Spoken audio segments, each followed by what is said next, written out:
Welcome to Dadi SOS. I am Sophie. I'm Nikki. So we would like to thank 𝑠𝑠 for sponsoring this video, and today we are pleased to welcome Dr. Roy from this institute to be here with us.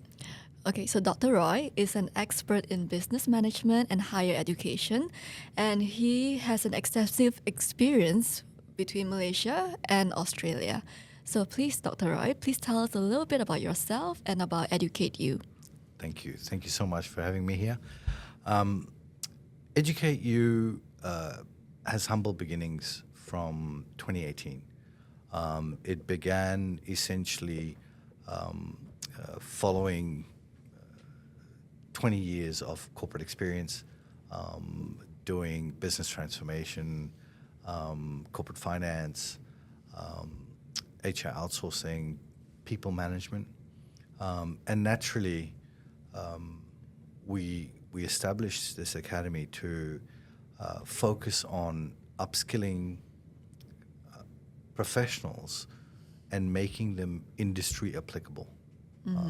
Rather than purely from a theoretical perspective, 𝑠𝑠 focuses on programs that is desired by industry, is required by industry, and more importantly, allows candidates to gain the necessary requirements from a workplace-based competency perspective. Where once again, I'm repeating myself in terms of being applicable, where candidates basically go and use what they've learned in implementing the requirements of the workplace. So in that period from February of 2018 to now, we've grown with candidates and alumni of 260 odd plus. And these are professional HR managers. We've also then stemmed into workplace-based competency programs, specifically for industries that have manpower shortages that I'll explain. And we focus on specific sectors only, and our teachings are very much hands-on, very much case study driven, etc. But in terms of our organization, we also have an organization that we run, which is the International College of Queensland, Australia. We purchased that a few years ago. That is a 27-year-old college with a long history. We also then have a sister organization, which is a manpower recruitment services labour hire firm in Australia with licenses in the state of Queensland and the state of Victoria. In saying that, why did I begin all of this? Yeah. My passion always has been to work with people and make a difference. Make a difference to the person, make a difference to the business, make a difference to an end client. And that's what 𝑠𝑠 stands for. We talk about our tagline, which is essentially "Let's do good together," and our entire focus is based on how can we consciously make a difference to people's lives from a student perspective. How can we make a difference to businesses that have a demand and a need, and then how can we make a difference to the end customer, the people that desire the expected outcomes. So in a nutshell, we've been around for a while. We've expanded into different regions. Australia and Malaysia is our two main markets. We also have candidates across from countries such as Indonesia, Myanmar, Pakistan, Singapore, Cambodia, and of course now we're looking at new markets of Asia itself. I see. There's like a lot of countries in the list. All right. So from what we know, I know that Educate, you actually have a partnership program with Lim Kok Wing. University Lim Kok Wing in Malaysia. So yeah, would you mind to share us more details or some overview about the program? Okay, so the program is known as the Australian Immersion. For ease of definition, the word immersion stems from essentially taking somebody and putting them into another region or another area. In terms of partnership, yes, of course, there's Lim Kok Wing. Interesting enough, we have a number of other major universities that we will be announcing next week. Wow. That's exciting. And these are universities that have a mainstream focus aligned to the industry on a like-for-like basis. Fairly substantial. They have multiple campuses across Malaysia.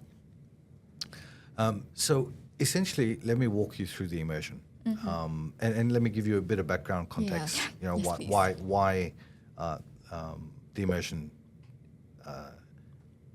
is not only taking place, but why the need for it. So a number of things took place.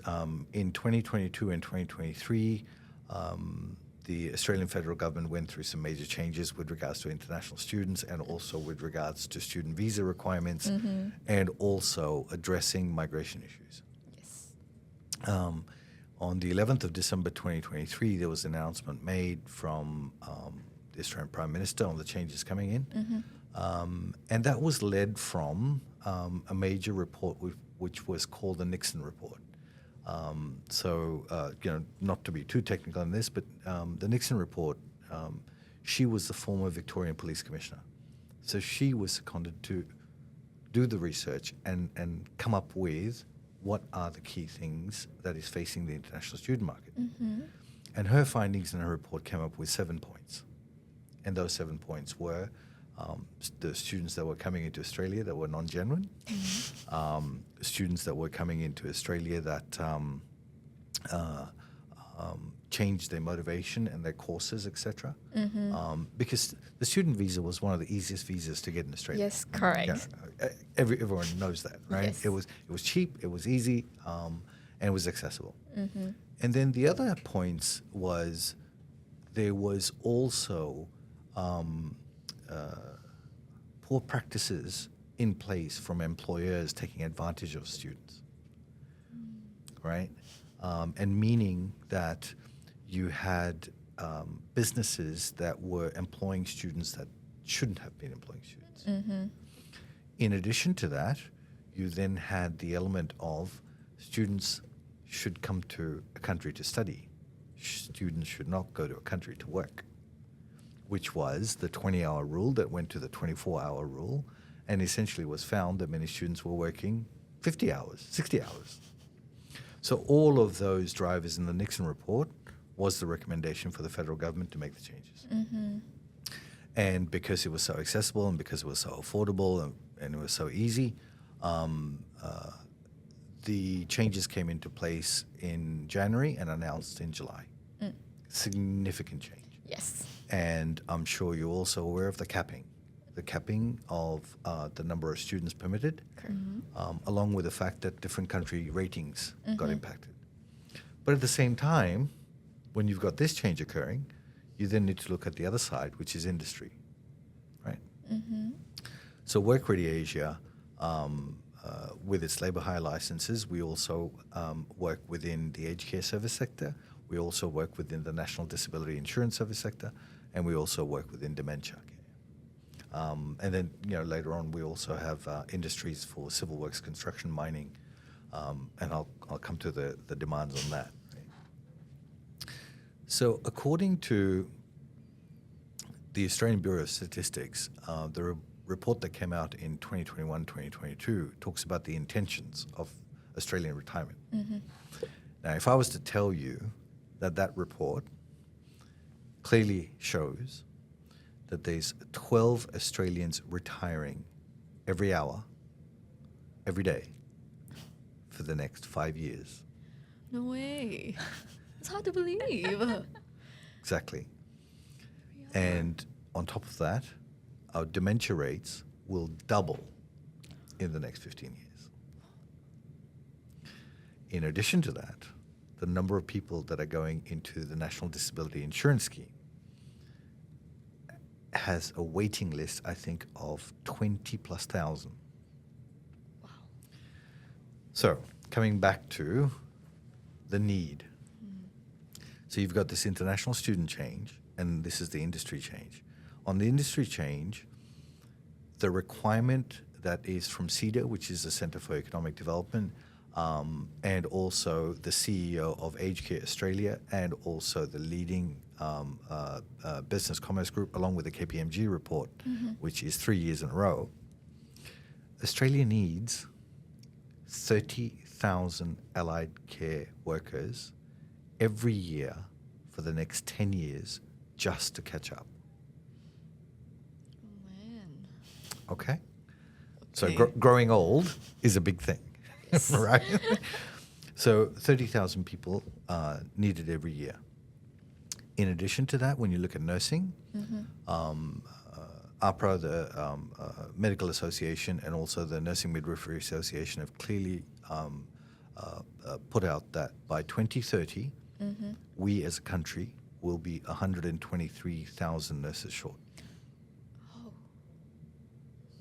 So when you add 30,000 a year needed for aged care, 123,000 needed for nursing, and the student restriction, came naturally the opportunity for Educate-U and Work Ready to put together a solution which was called the Australian Immersion, which allows candidates from countries that typically don't have the accessibility, and also, the affordability into Australia has been a major challenge. Right? So here, this gives them a path to undertake programs that is recognized in Australia and go through the facilitation to get to Australia and not have the limitations that, you can't work more than 24 hours, you have to live only in the city, you can't even afford to live in the city in Australia, etc. And the international student market was given a lot of bad press in terms of supporting the rental crisis and cost of living crisis, etc. And once again, similar to the capping that's been put in place with the universities, now universities are required to build their own dormitories, etc. and so forth. University of Queensland announced, I think 2 months ago, they're spending $1 billion building new dormitories just to cater for all of these nuances around the international student visa issues. But at the same time, the industry demands that I've just spoken, those are numbers from 2022, 2023. The 2024 numbers are much bigger. Oh, man. That's a big jump, isn't it? Absolutely. So there's actually a really interesting report by KPMG. It's a white paper.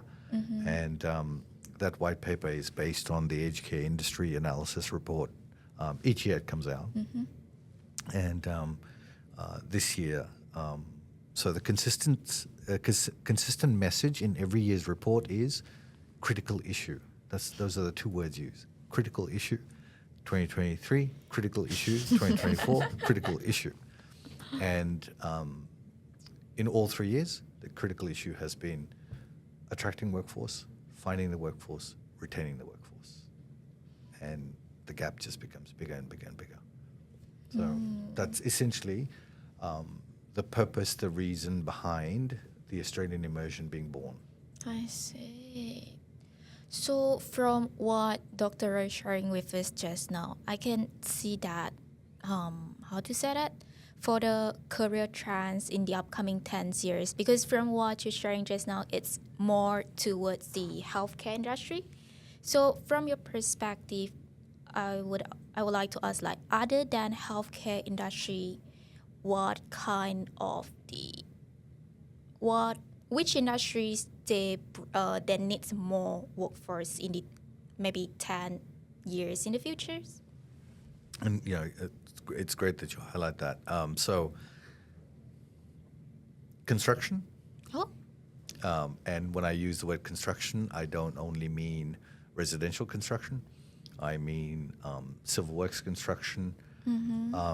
So there's a really interesting site to go to, which is the Long-Term Infrastructure Planning Institute in Australia and the Long-Term Infrastructure Requirements of Australia. So currently there's about $251 billion worth of projects that's underway. So if you know Melbourne, there's a new train underground train link being built. That is going to take 80 years to complete. 80. 80. wow. And it will create an entire donut underneath the greater Melbourne city. When I say greater Melbourne, I mean, 30 kilometers outside this way and 50 kilometers out that way. Right? So that's in 4 phases. Phase 1 is under now, and I think it's about 28 billion or 29 billion. The Sydney Metro Tunnel just opened, I think 3 weeks ago, well over budget, of course. The Sydney second airport is opening next year. The Northern Railway, the Northern Highways, there's a new railway and new highway cutting across the middle of Australia. There's sustainable energy projects, the wind farms and then wind turbines, offshore, onshore. There's upgrades of existing rail lines, etc. So what does all that mean? We need approximately 400,000 people to go and do all that work. More Right. workforce, yeah. Yes. So having the projects is great. It's fantastic. Right. Right? But somebody has to go and build it. So anything in civil works, engineering, construction, and construction from a blue-collar perspective all the way through to project management is needed. There's a major lack of project managers in Australia. And hence the MBA in project management is our main focus. And we provide them with international certification as well, just to support. And that's project management across construction, project management across distribution, logistics, warehousing, project management in IT, right? So the other area that we have is coding. Oh, coding, yes.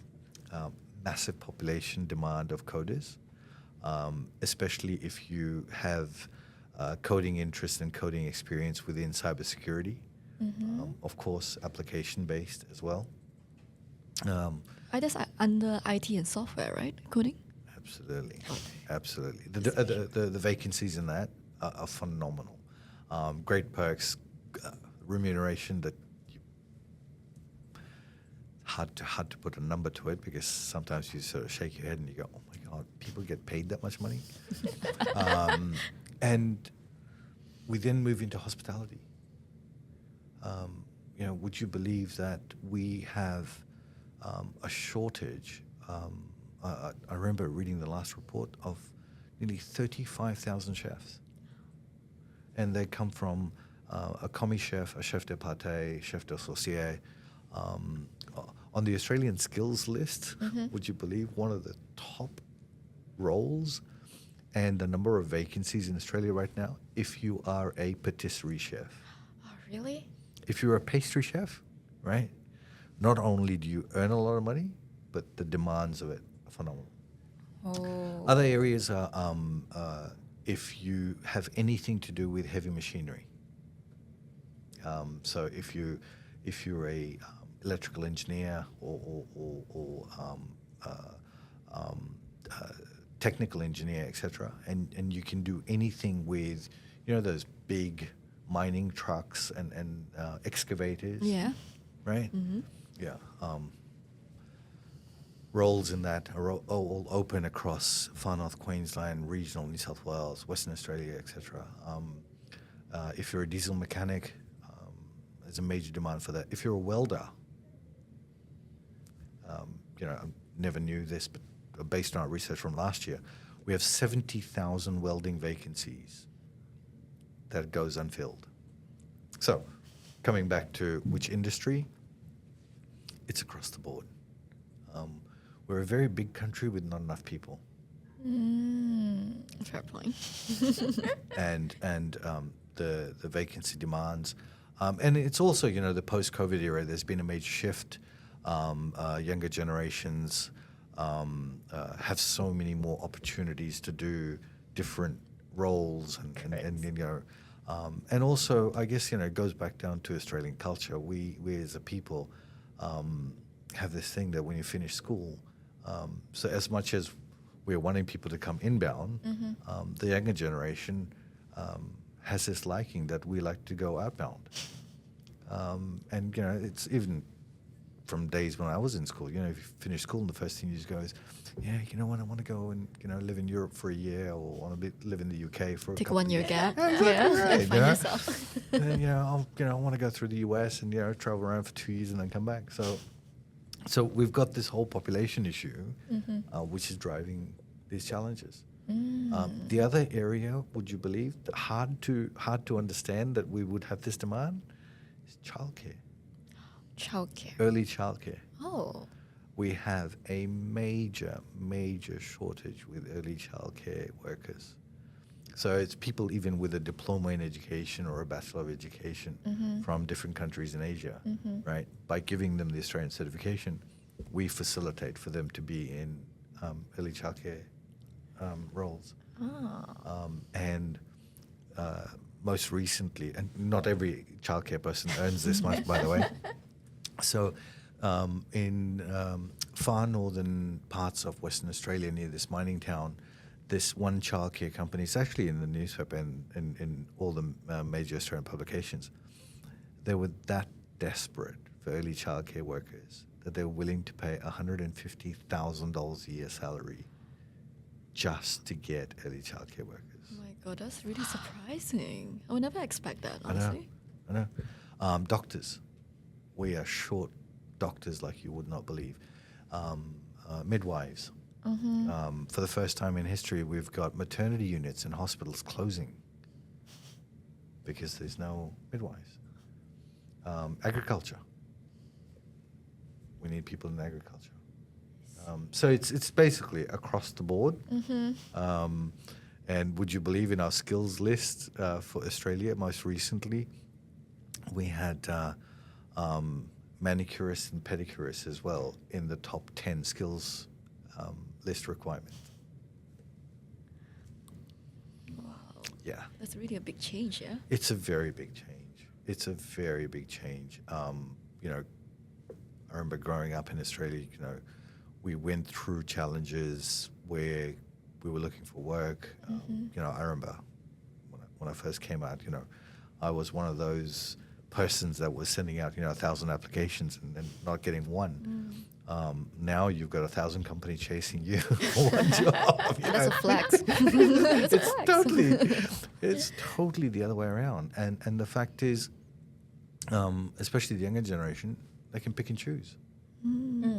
Correct. So yeah, it's a very different landscape. Yeah. Hence why like this program is quite interesting because It is. it's literally like, you know, they get to study in local universities and then meet like the certain requirements and transfer your credits. And then after that, you can have like a placement after graduation. That's right. And that's the thing. You know, the main challenge in Asia has been the level of equivalency recognition, Correct. right? Yeah. And then also that impacts later on in terms of migration pathways, etc. And by creating the Australian immersion, what we're doing is we are not impacting the academic theory. The academic theory from the university is considered a foundation, right? So from that foundation, the differentiator is the MBA. Now, many people question, you know, why an MBA? Yeah. The reason for the MBA is the students cover a level of 10 and 11 topics that are commercially focused, right?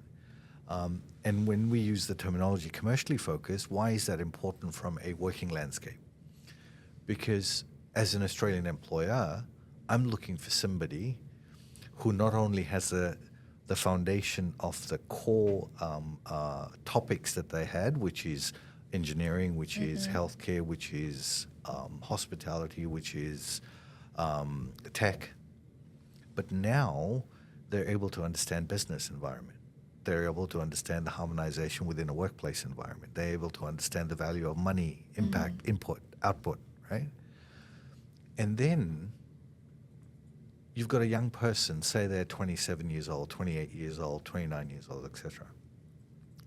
When we finish our work placement and they work for us for a year and then they progress into a 2-year work or 4-year work, you all go through your skills point assessment, right? When you're doing migration. Yes.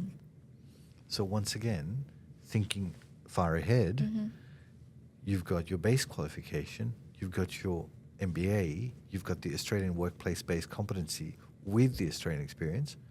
So on your points table, you're ranking much higher. Yes. Right?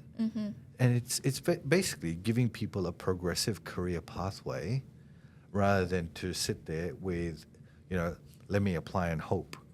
Exactly. Right? So this is like the advantage for this program. Absolutely right. And all those little nuances that I just mentioned in terms of, okay, one, you've got an MBA. So what's good about the MBA? Well, hang on, it's a recognized MBA, right? Then you've got the workplace-based competency and the certification and the new Australian English requirement, right? Okay. And what we do is, okay, so during that period, we provide an enormous level of interaction and workshops to the candidate. And the workshop are based on, for example, I have colleagues from Melbourne and also colleagues from Sydney that stream in and basically talk about what's it like working within a hospital environment, etc. So there's a very dear friend of mine. She's been the HR director of 2 hospitals. And I've got another gentleman who's been a COO and a CEO of a large aged care group. And both of these persons, along with, I've got some other engineers also in tech that do the same thing. They go out of their way to explain and express and walk through what's it like to work in Australia. What is it that your fellow workers want? What is it that your bosses want? What is it that the company wants? The Right? tips. The tips. And then we also provide a considerable number of workshops on the Australian language. Okay. This is not about IELTS. This is not about occupational English. This is purely about understanding the Australian jargons and the Australian communication, I guess, the style, the culture. Yeah, the Because it's cultures. completely different and we have to adapt to different. it. It's so different. I've got friends that come from the UK, and they even themselves say, right, it's so hard to understand you guys. It really is because I studied in UK. Right. Okay. Yeah, so I felt that the change and the culture that is very, very different. Very different. And honestly, for me, for my first month, I felt that it was very, very hard to adapt. Yeah. Yeah. We have a way of communicating where, of course, there's numerous slangs, right? But the slangs are not profanity slangs, but the slangs are just typical words that Australians like to stretch out in a particular manner. And then also there's phrases. So the workshops for our candidates is based on that, so that when they go through and they're working for us and they end up with a customer that they're dealing with, and the customer says a phrase, we really don't want our candidates to sit there and go, what are they talking about? Yes. Right? Yeah. So we want to prepare them for it, right? And the same thing, conversely for Australians, when you experience that level of communication, and as an Australian, if I say a phrase and then you are understanding it and replying to me accordingly, then naturally there's a level of connection that takes place. Correct. Exactly. Yes. Right?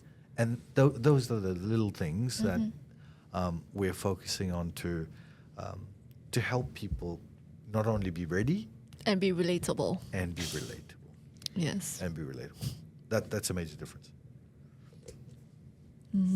So, so I just want to know, like, from your experience, so what will be the challenges that students will face? Because for this program, they're going to study locally for the first year and go abroad for their placement year. So, what kind of challenges they're going to face?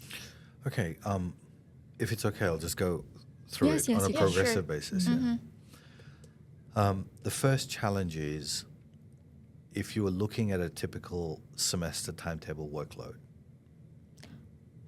The first challenge is your typical semester workload is going to be high, right? Where students are used to doing, say, 2-hour lectures and then having a break for the rest of the day, etc., and so forth. Because this is so intense and compressed, right? The weeks go by so fast. True. Okay. The amount of interaction, for example, the English component, which is a workplace-based general business English test for them. If they've done IELTS previously, it'll be a walk in the park for them. However, now we require IELTS 6 and also IELTS 7. Yeah. Right? And we continuously facilitate. We give them a lot more practices, etc. So one major challenge will be how much time they have in a week. Okay. Is it going to be that they can relax and take 3 days off and go and travel around Malaysia and then go to different nice food places, etc. They probably can do that, but it won't be as extensive because there's deadlines. Right, and those deadlines have to be met because there is a requirement, Yes, the in requirement. terms of getting to Australia. Right? The second part is the amount of information that is going to be bombarded, right? Because it's not going to be a theoretical learning. It is purely a workplace-based competency learning. So the challenge focus then is mindset, right? It's then about how are you expected to deal with situations in a workplace? How are you expected to deal with a communication scenario in a work environment? How are you expected to deal with health and safety matters in a workplace? When you're doing theoretical subjects, it's very framework structured. Yes. But here it's application-based structured. You will then go through challenges in understanding cultural nuances.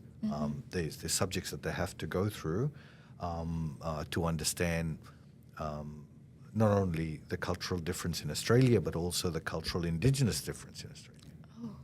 Right?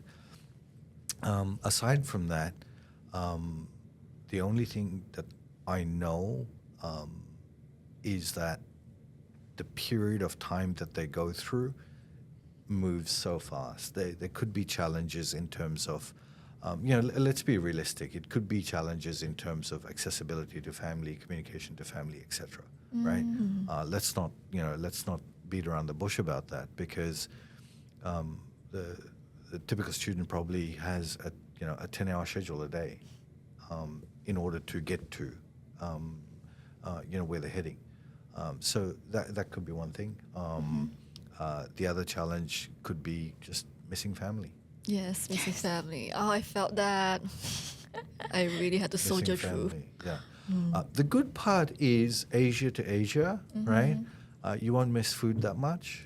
Okay, food is similar. It's same, yes. Because there's a lot of Malaysians like in Australia now. Absolutely, and now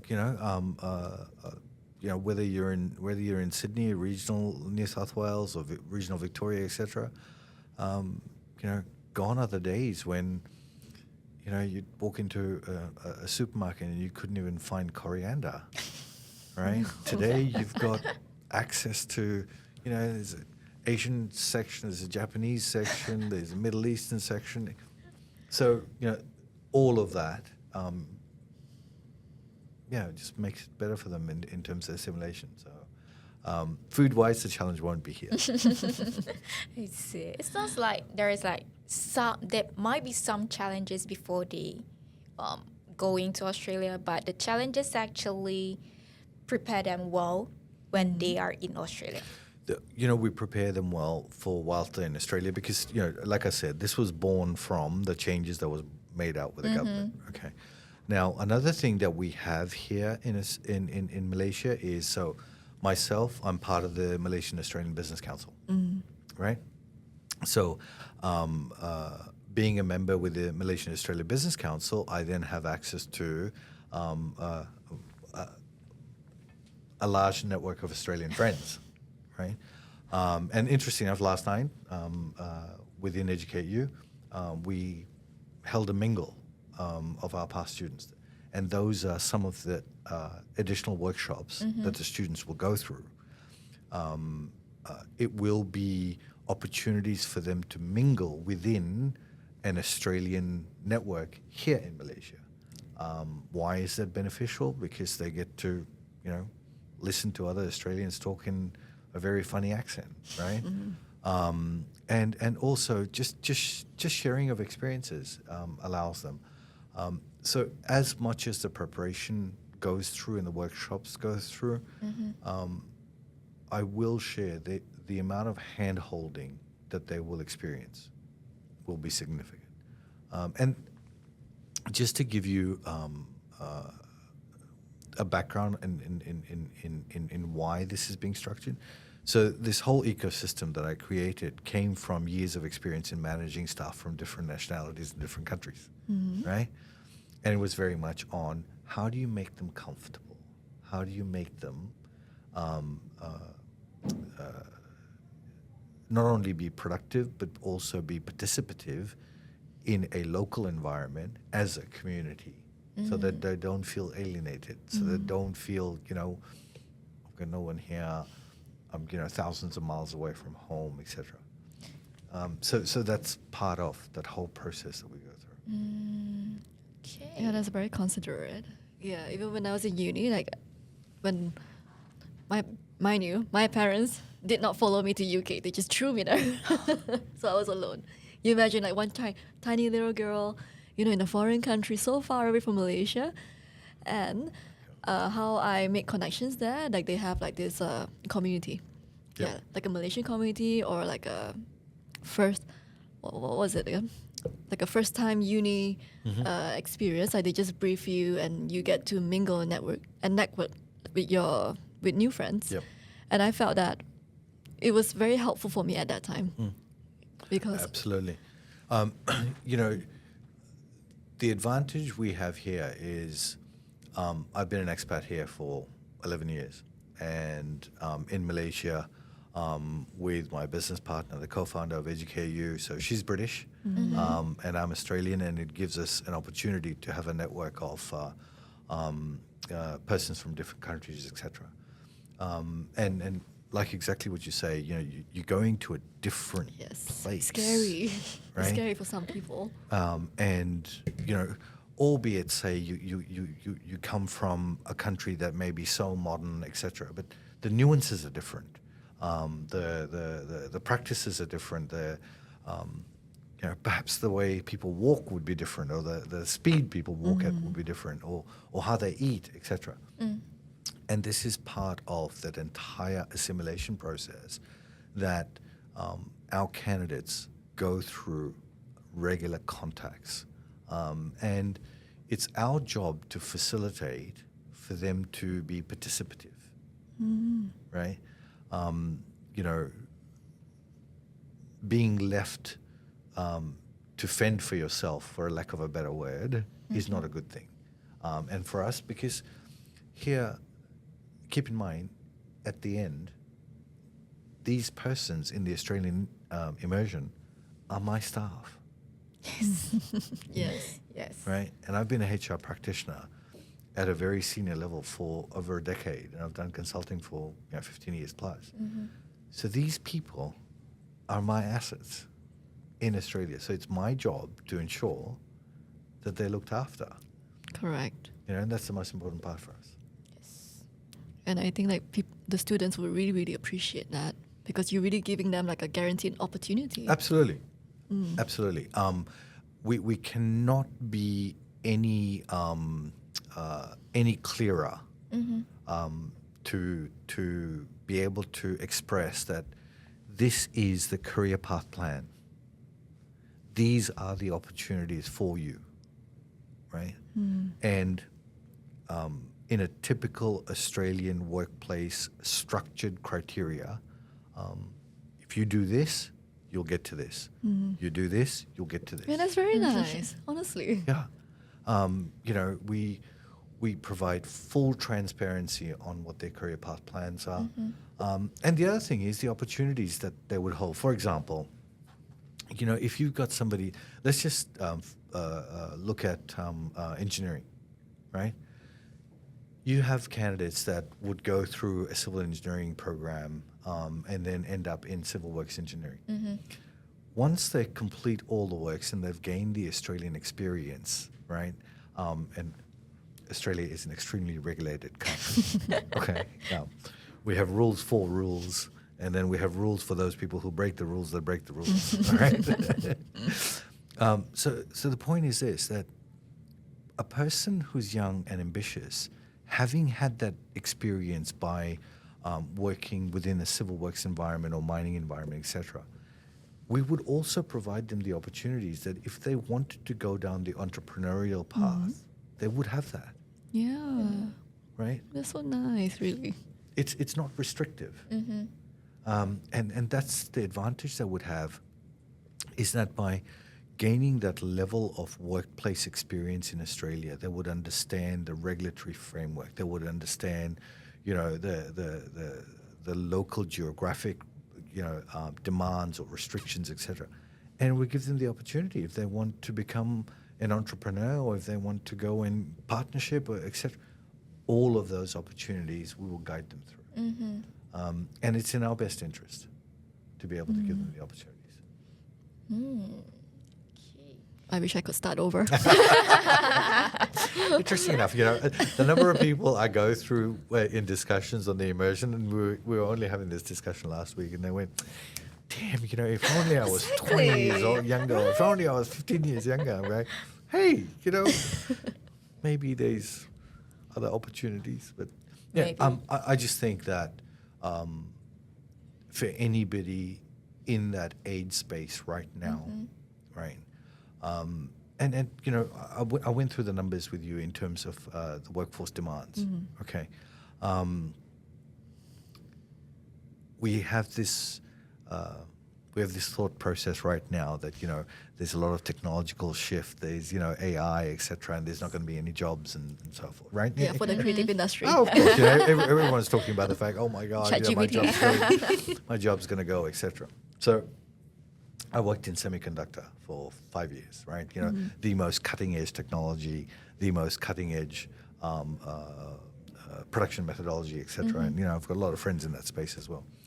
The reality is, of every level of research and report that is put out from Deloitte, from KPMG, from Korn Ferry, there's a fantastic report that Korn Ferry put out a few months ago that talks about the 2030 8.5 trillion talent shortage.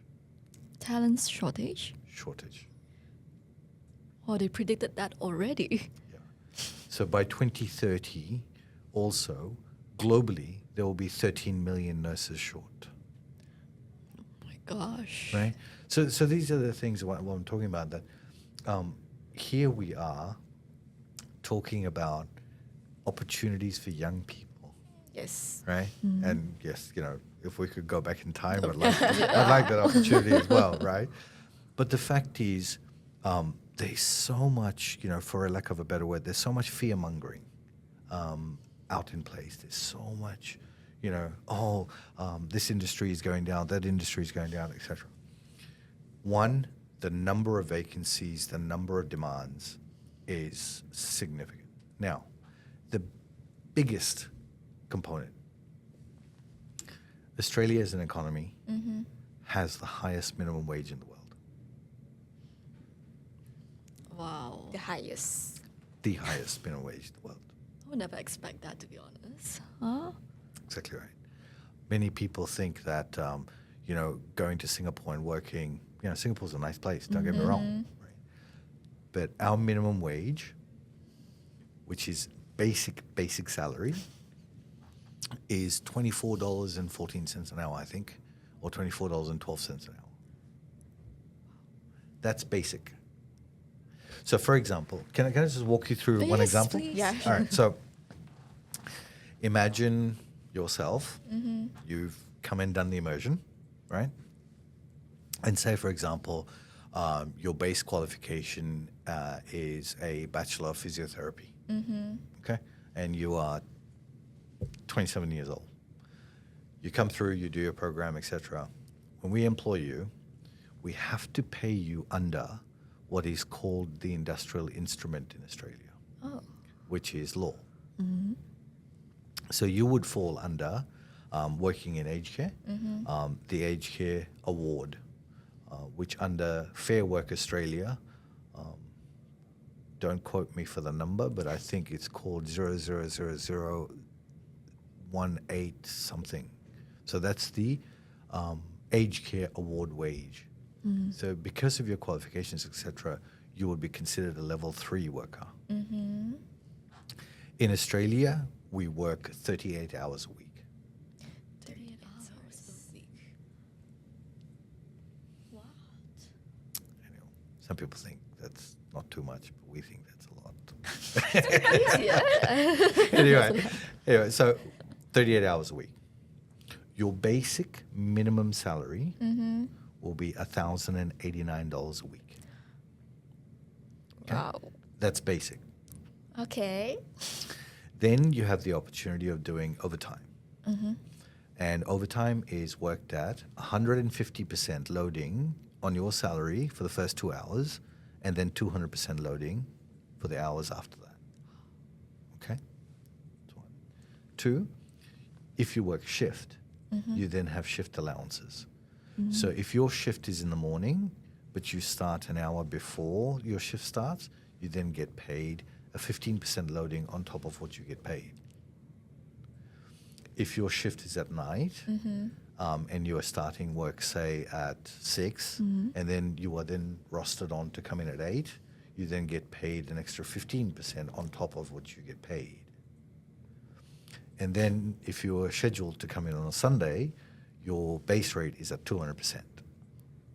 Wow. So now let's walk you through what your week is going to look like. So you can choose to work 38 hours, right? No problem. Yes. Go home, take your $1,089 plus your shift allowances, and be happy. Okay?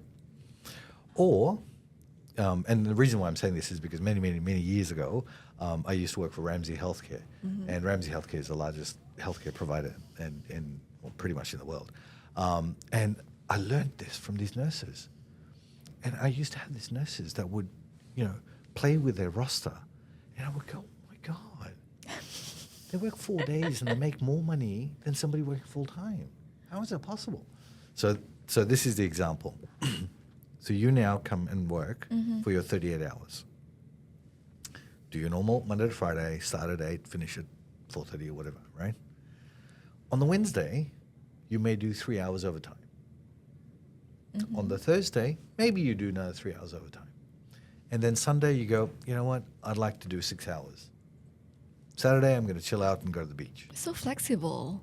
Slow, flexible. I love it. Now, you've worked all your Monday to Friday, 3 hours on a Wednesday, 3 hours on a Thursday. Okay, fine. If your favorite TV show is on a Thursday, then you shifted to Tuesday. All right. Your salary calculation, based on I'll share this with you later on, where you can see the calculation structure. Because you've done 3 hours overtime, so you get 150% for the 2 hours. You get 200% for the next hour. Then Thursday, then Sunday at 200. Your salary then becomes $2,150 for the week. 1,000. Wow. I want to work in Australia now. Let's go. Start over. I think there's a flight at 11 p.m. That's really good. Yeah. And that's just a level 3 person, Uh-huh. right? And going back to the point Yeah. about career path planning, this is the thing that people, aren't aware of. And this is what we help with, to just go, hang on, this is how you can maximize your opportunities. This is how you can capitalize on your opportunities. So if you're a 26, 27, 28-year-old working like this for the next, say, 3 years, progressing to your career, you're making yourself $2,000 a week plus, right? Which comes out to be on average, I think, about $8,900 or plus a month in salary, which is a good amount of money. It really is. It's a very good amount of money. And we provide modern shared accommodation, right? So they get a fully furnished place with Wi-Fi, cutlery, crockery, etc. Because, okay, that's another challenge in Australia, is finding a place. Yes, Right? correct. Accommodation. And then once you find a place, being able to secure the tenancy is impossible, especially for somebody coming into the country new. It's impossible. So you go back to, you're making $2,000 a week, right? Now, you go through that progression for a year. You then go to the next level. And then you put up your hand and you say, I'd like to do some supervisory work as well. So you become like, an acting unit head, and your salary goes further up. So these are all of the guidance and the criteria and the hand-holding that we provide to all our candidates. And the opportunities are immense. Enough said. This is worth it. This is so worth it, honestly. And I like the fact that it's so flexible. Yeah. Yes. Where, let's be honest, like in Malaysia, well, most of the companies, it's not flexible at all. Absolutely. Absolutely. Your overtime is not dictated. Your overtime is selective. Yes, it's Right. selective. Correct. And, for us, we pride on the self that, many, many years ago, we went through the Industrial Relations Reform Act and was born Fair Work Australia. And Fair Work Australia is not only about, a particular category of worker. It's about everyone. We do not discriminate from one worker to another. It is a fair, standardized system. The other thing, I'll go on to explain that, so you are now earning $2,000 plus a week, right? So, shopping looks really good right now, right? Okay. So aside from shopping looking really good, the other question I always get asked is, oh, but hang on, you're in Australia, your tax is very high, Yes, I heard that. right? So my reply to that is, your tax is high only if your income is high, Correct? right? If your income is not high, your tax is not going to be high, right? However, our tax system is an extremely fair system, meaning that you have the opportunity of optimizing your tax and having, deductions and tax offsets, etc. And we have a very, very strong superannuation contribution scheme. So it also allows for candidates that if they want a longer term retirement prosperity, that they would be able to put more money into their retirement. And Australian superannuation is considered to be, substantial. It's considered to be, I think, like the 5th largest economy in the world because of the sheer volume. So that's another opportunity. And then we have qualified financial, certified financial representatives that provide advice to candidates. Because, by even putting away an extra $100 a week in your superannuation, by the time they retire, they are so much more financially well off. You retire peacefully. You retire peacefully, Peacefully. right? And we have mechanisms of private health insurance in Australia. Once again, the guidance in that, we deal with Medibank Private as an agent for them that allows people to have the health coverage, which is tax offset. So all of these opportunities, and that's why I come back to the point, when people say tax is really high, and you go, is it really high? Right? Because the opportunities are there. Yes. Right? And lifestyle's great then. This is not for, the initiative is not for people that think that there will be downtown middle of Sydney. Right? This is for outskirts. And the reason why this is not for downtown middle of Sydney and downtown middle of Melbourne is because, one, our philosophy is about well-being, welfare, and the betterment of people.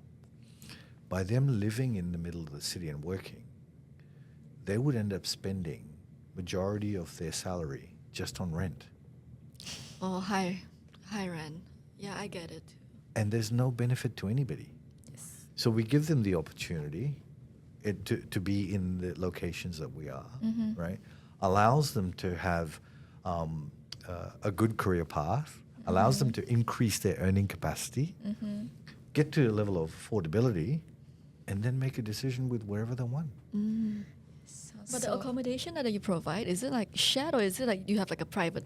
So we provide options, right? So our typical structure is a 3-bedroom modern home. 3-bedroom, Right? shared. So a 3-bedroom modern home is typically 2 people to a room, and these are large rooms with a rumpus room, a lounge, dining, a typical Australian house, right? With a yard. No pool though. So the option is people can go on a shared basis for that one room, or if they choose to just have a room for themselves, Okay, that's great. there's a difference in the rate. It's not an exorbitant rate. It just caters for another person not being there, right? So It's preferences. yeah, and it's entirely up to the person, depending on the community. And the way the structure works in our programs is, so we have a batch of candidates currently that are going through a program, and we work in batches of 18 because the number 18 allows for easier logistics, easier dispatch, easier management, flights, et cetera, and housing. Now, by the time they're ready and they deploy, which is going to be next year, early next year, they would have already formed not only friendships, but they would have formed a community of their own. That's true. Right? They would have had the opportunity of all this time together. They'd know their behavior patterns. They'd know, what they like to eat, what they like to watch, what they like to listen to in music, etc. So all of a sudden, you've got a community already, and you're going to go to Australia with that community. Yes. I actually would prefer that. If, let's say, when I went to UK, I would prefer, going with a friend at least. Absolutely. Because you will feel less stressful, like just moving in and just settling down. Yep. At least you have somebody that you're familiar with. Exactly. And the importance of knowing your locality before you get there is so important, right? So one exercise that we have in the workshop is, we all know Google Earth. Right? Yes. So we identify that these are the properties where you were staying, and this is the areas that you're working in, etc. And it allows for that workshop for them to be able to experience and see. And thanks to Google Earth, you can literally walk through and see what the locality is, right? So by facilitating that information, people will want to know, hey, where's the local church, or where's the local park, or what can an activity do, etc. So we go through and we show them that whole locality.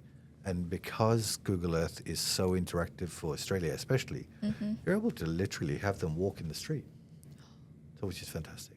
So exactly what you're saying, you don't want to land in London and then all of a sudden go, Yeah, oops, what now? where am I going to go, right? So yeah, that's very important for us.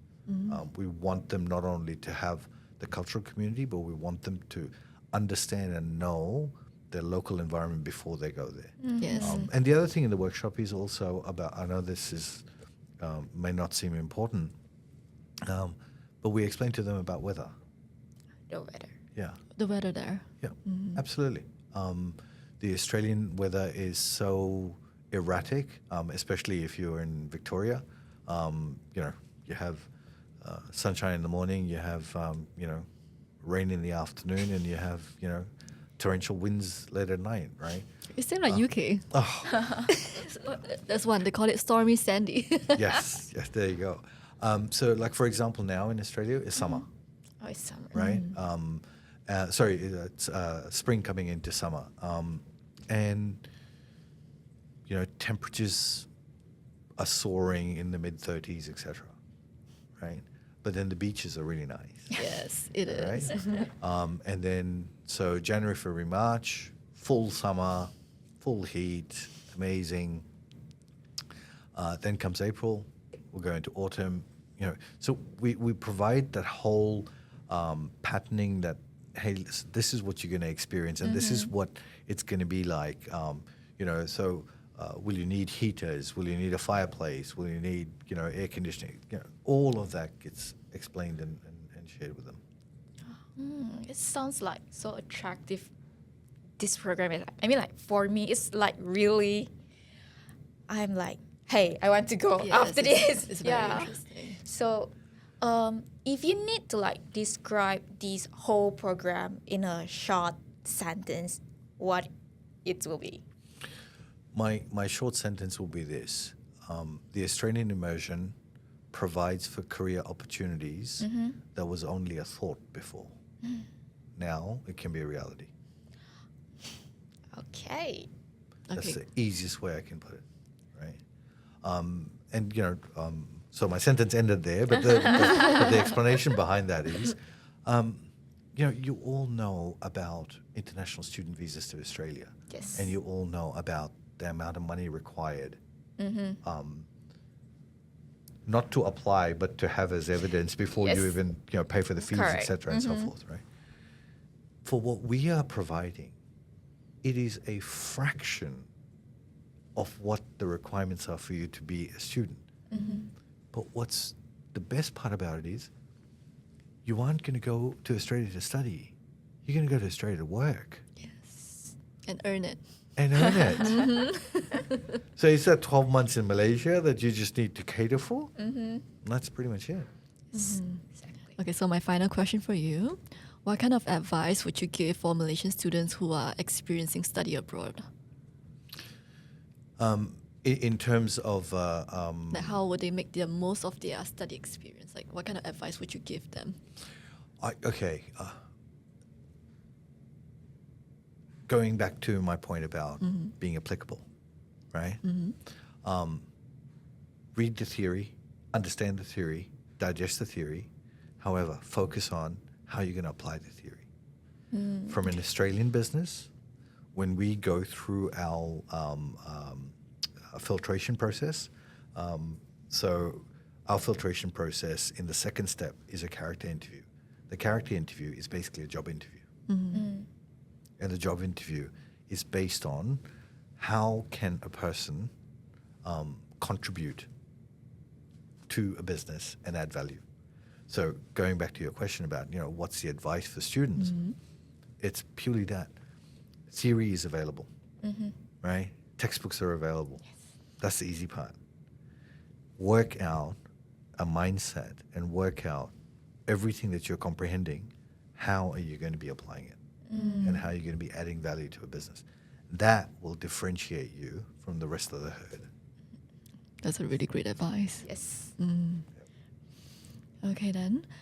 I want to end the podcast by saying a big thank you to Dr. Roy for sharing such great insights, and to our audience too. In fact, to us, I think we really learned a lot. Great. Like, because I've been studying the MBA program and going through Educate website, but regardless, it's better to hear from the directors. Hands-on, face-to-face, and more importantly, I cannot thank you enough for giving me the opportunity to go through the explanation.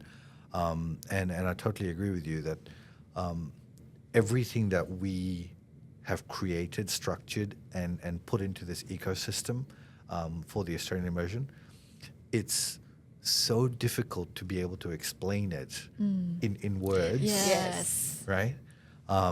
Because I probably would end up writing a book just to try and explain on a step-by-step basis on what people will go through.